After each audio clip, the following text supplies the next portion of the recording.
इयत्ता 5वी शिष्यवृत्ती परीक्षा सराव प्रश्नपत्रिका 2 विभाग 1 विषय मराठी. प्रश्न क्रमांक 1 ते 3 साठी सूचना.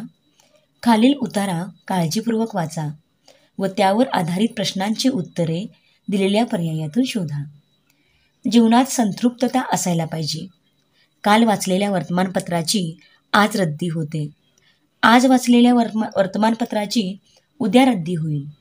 परंतु कित्येक वर्षापूर्वी सांगितलेली भगवद्गीतेचे स्मरण आजही लाखो लोक त्याच भक्तीने करत आहेत.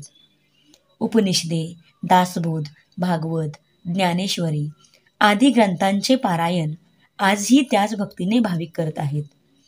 त्यातील अमृत वचनांचा आनंद घेऊन भाविक समाधानाने जगत आहेत. संत साहित्य नित्य नूतनच वाटत आहे. आम्हास आमच्या आजोबांचे पणजोबांचे नाव कदाचित माहीत नसेल किंवा त्यांचे फोटो आपल्या घरात नसतील, परंतु आज कित्येक वर्षापूर्वी होऊन गेलेल्या श्रीराम, श्रीकृष्ण, छत्रपती शिवाजी महाराज आदी महापुरुषांचे फोटो आम्ही घरात लावून त्यांचे स्मरण करतो, कारण त्यांनी स्वतःच्या जीवनाचे सार जाणले होते. आता यावर आधारित प्रश्न पाहूया. प्रश्न क्रमांक 1. महापुरुषांचे फोटो आम्ही घरात का लावतो? कारण ते आदर्श महापुरुष होते, कारण ते आमचे आजोबा पणजोबा होते, कारण त्यांना स्वतःच्या जीवनाचे सार समजले होते, की कारण जीवनात संतृप्तता असायला पाहिजे? तर याचा बरोबर पर्याय आहे कारण त्यांना स्वतःच्या जीवनाचे सार समजले होते. पर्याय क्रमांक 3. प्रश्न क्रमांक 2. वरील उतार्यात किती धर्मग्रंथांचा उल्लेख आला आहे? आता पहा, या उतार्यामध्ये इथे पहा, कित्येक वर्षापूर्वी सांगितलेली भगवद्गीतेचे स्मरण म्हणजे हा एक धर्मग्रंथ झाला 1, उपनिषदे 2, दासबोध 3, भागवत 4 आणि ज्ञानेश्वरी 5. म्हणजेच या उतार्यामध्ये एकूण 5 धर्मग्रंथांचा उल्लेख झाला आहे. पर्याय क्रमांक 2 हा बरोबर आहे. प्रश्न क्रमांक 3.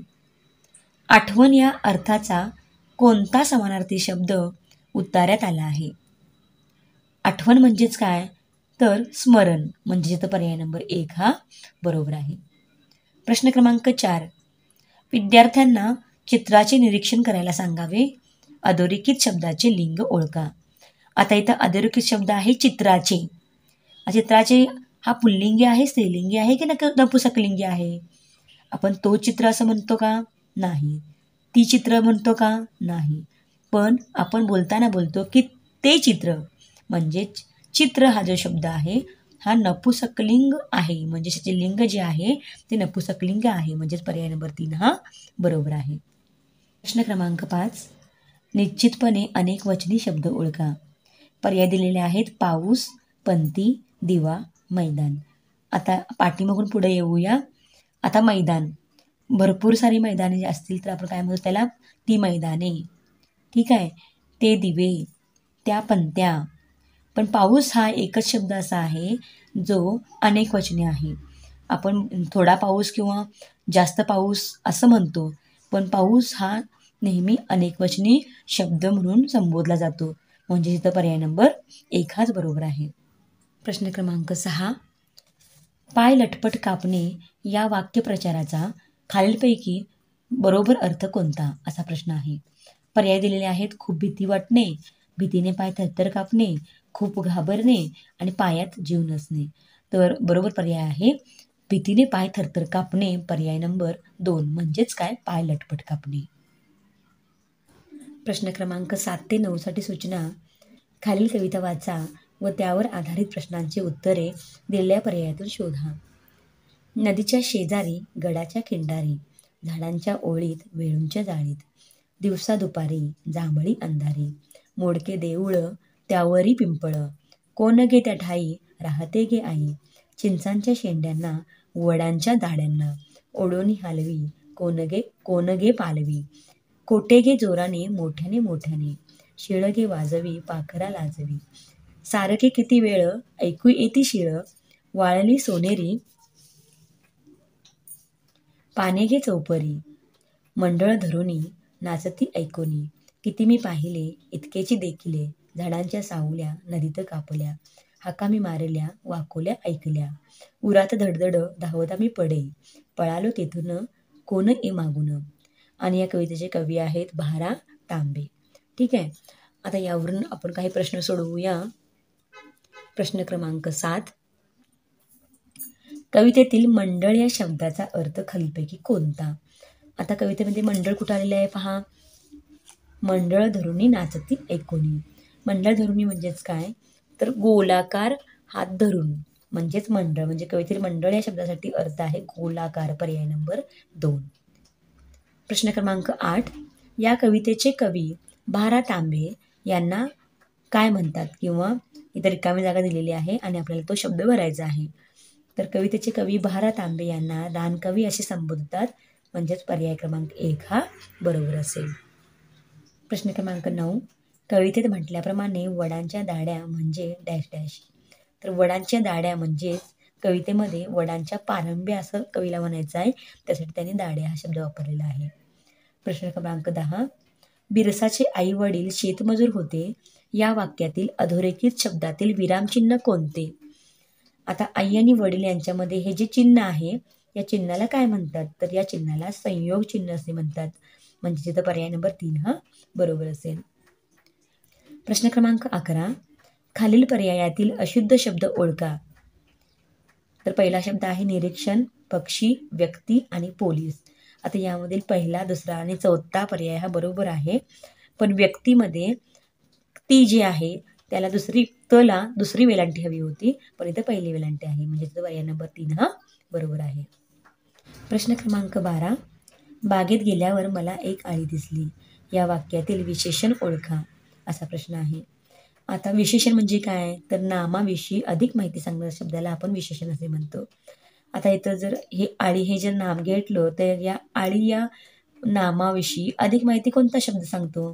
तर एक हा शब्द जो आहे तो आळीविषयी म्हणजेच या नामाविषयी अधिक माहिती सांगतो.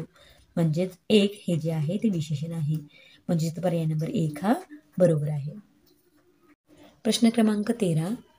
डॅश डॅश शेपूट नळीत घातले तरी वाकडे ते वाकडेच ही म्हण पूर्ण करण्यासाठी सुरुवातीला कोणता शब्द योजता येईल? कुत्र्याचे शेपूट नळीत घातले तरी ते वाकडेच अशा प्रकारची म्हण आहे. म्हणजे तिथं पर्याय नंबर 2 हा बरोबर असेल. प्रश्न क्रमांक 14. कॉलेज या इंग्रजी शब्दासाठी कोणता मराठी शब्द आपण वापरतो?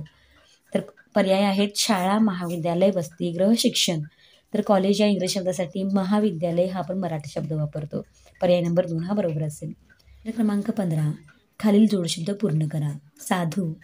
पर्याय आहेत गोसावी, संधी, संत, भोळा. तर याचं बरोबर उत्तर आहे संत. साधू संत म्हणजेच पर्याय नंबर 3 हा बरोबर असेल. प्रश्न क्रमांक 16 ते 18 साठी सूचना. खालील सुसंगत वाक्यांचा परिच्छेद पूर्ण करा. प्रश्न क्रमांक 16. सचिन रमेश तेंडुलकर डॅश डॅश खेळात प्रसिद्ध आहे. तर याचा बरोबर पर्याय आहे क्रिकेट. हे सर्वांनाच माहीत आहे. पर्याय नंबर 3 हा बरोबर असेल. प्रश्न क्रमांक 17. त्यांचा जन्म डॅश डॅश या तारखेला झाला. तर सचिन तेंडुलकर यांचा जन्म कधी झालेला आहे? 24 एप्रिल 1973. पर्याय नंबर 4 हा बरोबर आहे. प्रश्न क्रमांक 18. त्याला डॅश डॅश सर्वोच्च नागरी सन्मान देण्यात आला. तर त्याला भारतरत्न हा सर्वोच्च नागरी सन्मान देण्यात आलेला आहे. प्रश्न क्रमांक 19. समानार्थी शब्दाची अचूक नसलेली जोडी निवडा. आता इथं पहा, प्रश्न नीट वाचायचा आहे. समानार्थी शब्दाची अचूक नसलेली जोडी म्हणजेच अचूक म्हणजेच काय? बरोबर नसलेली जोडी म्हणजे चुकीची जोडी आपल्याला इथे शोधायची आहे. म्हणजे 3 पर्याय हे बरोबर असणार आहेत आणि एक पर्याय हा चुकीचा असणार आहे. पहा इथं प्रतिकूल विरुद्ध अगदी बरोबर आहे. नवकी नवीन दोघांचा अर्थ सेमच आहे. तण गवत, तण म्हणजेच काय? गवत असतं. पण नितळ गाल हे समानार्थी शब्दाची जोडी नाही. म्हणजे तिथं पर्याय नंबर 3 हा बरोबर असेल. क्रमांक 20. खालीलपैकी समूहदर्शक शब्दाची चुकीची जोडी ओळखा. आता इथं काही समूहदर्शक शब्द दिलेले आहेत आणि त्यातील चुकीची जोडी आपल्याला शोधायची आहे. पर्याय पहा. दुर्वांची जुडी बरोबर आहे. पालेभाजीची जुडी बरोबर आहे. पालेभाजीची गड्डी हा सुद्धा पर्याय बरोबर आहे. फक्त पालेभाजीची पेंडी हा जो समूहदर्शक शब्दांची जोडी आहे ही चुकीची आहे. म्हणजे पर्याय नंबर 3 हा बरोबर असेल. प्रश्न क्रमांक 21. खालीलपैकी विरुद्धार्थी शब्दांची चुकीची जोडी निवडा. आता इथे विरुद्धार्थी शब्दांची चुकीची जोडी निवडायची आहे. पहा, पहिला पर्याय खरेदी विक्री विरुद्धार्थी शब्द आहेत. अंथरूण पांघरूण हे सुद्धा विरुद्धार्थी शब्द आहेत. अस्त उदय विरुद्धार्थी शब्द आहेत. पण उतरण घसरण हे समानार्थी शब्द आहेत. उतरण म्हणजेच काय, घसरण, म्हणजे तिथं पर्याय नंबर 4 हा बरोबर असेल. प्रश्न क्रमांक 22, खालीलपैकी अलंकारिक नसलेला शब्द ओळखा. अलंकारिक नसलेला शब्द कुठला इथे शोधायचा आहे. कुंभकर्ण हा अलंकारिक शब्द आहे. 11वा रुद्र हा सुद्धा अलंकारिक शब्द आहे. कळीचा नारद हा सुद्धा अलंकारिक शब्द आहे. पण कर्ण हा अलंकारिक शब्द नाही, म्हणजेच पर्याय नंबर 4 हा बरोबर असेल. प्रश्न क्रमांक 23, याळ आमा भा ही अक्षरे जुळवून अर्थपूर्ण शब्द तयार केल्यास कोणत्या क्रमांकाची अक्षरे घेतल्यास कपाळ या शब्दाचा समानार्थी शब्द तयार होईल, असा प्रश्न आहे. तर ही जर अक्षरे जुळून आपण अर्थपूर्ण शब्द तयार केला तर कोणता शब्द तयार होईल, तर आभाळ माया, आभाळ माया हा शब्द तयार होईल. तर त्या शब्दामधील कोणत्या क्रमांकांची अक्षरे घेतल्यास कपाळ या शब्दाचा समानार्थी शब्द विचारलेला आहे. आता आपल्याला कपाळ या शब्दाचा समानार्थी शब्द माहीत नसेल तर हे कसं सोडवायचं, तर अगोदर तो जो शब्द तयार झालेला आहे तो लिहून घ्यायचा. मी तो लिहून घेतलेला आहे. पहा, आता 2 आणि 3 नंबरचा अक्षर कोणता आहे, भाळ. भाळ म्हणजेच कपाळ असतं. ठीक आहे, म्हणजेच इथं पर्याय नंबर 1 हाच बरोबर असेल.